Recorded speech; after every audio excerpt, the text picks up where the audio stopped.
ആരോഗ്യത്തോടെ ഇരിക്കാം. മികച്ച പരിചരണം ഞങ്ങളുടെ ഉറപ്പ്. Shoranur medical trust, Shoranur. ഭാരതപ്പുഴയിൽ വെള്ളമിറങ്ങിയതോടെ പട്ടാമ്പി പാലം തുറന്നെങ്കിലും യാത്രാ പ്രശ്നത്തിന് പരിഹാരമാകുന്നില്ല. പാലത്തിലൂടെ ഒറ്റവരിയായി വാഹനം കടത്തിവിടുന്നതിനാൽ പട്ടാമ്പി നഗരത്തിൽ ഗതാഗത കുരുക്ക് രൂക്ഷമാണ്. മണിക്കൂറുകളോളമാണ് പട്ടാമ്പി ടൗൺ സ്തംഭിക്കുന്നത്.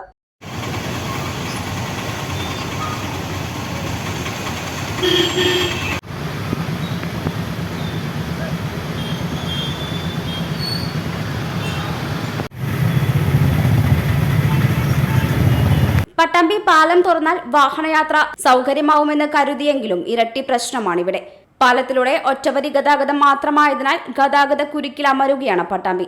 പാലം തുറന്ന ആദ്യ ദിവസങ്ങളിൽ വലിയ പ്രശ്നമുണ്ടായില്ലെങ്കിലും പിന്നീട് ഗതാഗത കുരുക്ക് രൂക്ഷമായി. ഒറ്റവരിയായി വാഹനം പോകുമ്പോൾ മിനിറ്റുകൾ കൊണ്ട് വാഹനങ്ങളുടെ നിര കിലോമീറ്ററുകളോളം നീളും.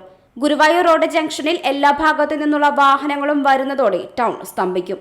സ്വകാര്യ ബസ്സുകൾ വരി തെറ്റിച്ചു കയറി വരുന്നതും ഗതാഗത കുരുക്കിന് കാരണമാകുന്നുണ്ട്. രാവിലെ 9-8:30 മണി മുതലൊക്കെ ബ്ലോക്കാണ് ഇവിടെ.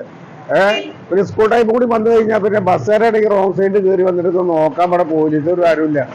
ആകെ പ്രശ്നം ഇവിടെ. ഞങ്ങളിവിടെ രംഗത്തിറങ്ങിയിട്ടപ്പോൾ കുറെ ബ്ലോക്കൊക്കെ അവസാനിപ്പിക്കുന്നത്.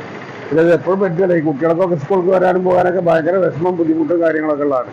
നഗരത്തിലെ ചെറിയ റോഡിൽ 2-3 വരികളായി വാഹനങ്ങൾ എത്തുന്നതോടെ വലിയ വാഹനങ്ങൾക്ക് പോകാൻ ബുദ്ധിമുട്ടുകയാണ്.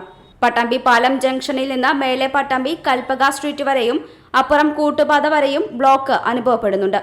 പട്ടാമ്പി പോലീസിന്റെ നേതൃത്വത്തിൽ 24 മണിക്കൂറും ട്രാഫിക് നിയന്ത്രിക്കുന്നുണ്ടെങ്കിലും തിരക്ക് നിയന്ത്രണാതീതമാകും.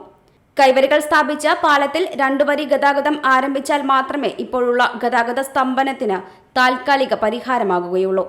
പുതിയ പാലം യാഥാർത്ഥ്യമാക്കണമെന്നും ആവശ്യമുയരുന്നുണ്ട്. ഇതെങ്കിലും ഒരു പുതിയ പാലം പട്ടാമ്പിക്ക് അത്യാവശ്യമാണ്. കാരണം ഇപ്പോഴത്തെ പ്രളയത്തിലെ വിദ്യാർത്ഥികളും ആൾക്കാരും രാത്രി വരെ ജോലി ചെയ്തിട്ട് 8-9 മണിക്ക് നടന്ന് പോണ സ്ത്രീകളും എല്ലാവർക്കും കഷ്ടപ്പാടാണ്. അപ്പോൾ പട്ടാമ്പിക്കാരുടെ ഏറ്റവും ഒരു ആഗ്രഹം എന്താ വെച്ചാൽ പട്ടാമ്പി പാലം എത്രയും പെട്ടെന്ന് യാഥാർത്ഥ്യമാകുക. വിദ്യാർത്ഥികളും ജോലിക്ക് പോകുന്നവരുമാണ് ഏറെ പ്രയാസം അനുഭവിക്കുന്നത്. ഗതാഗതം സ്തംഭിക്കുന്നത് മൂലം ആളുകൾക്ക് സമയത്ത് സ്കൂളിലെത്താനോ ഓഫീസിലെത്താനോ കഴിയുന്നില്ല. രോഗിയുമായി പോകുന്ന ആംബുലൻസ് അടക്കം ഗതാഗത കുരുക്കിൽപ്പെടുന്നുണ്ട്. Chithara women's academy, SMP junction, Shoranur, opposite private bus stand, Pattambi.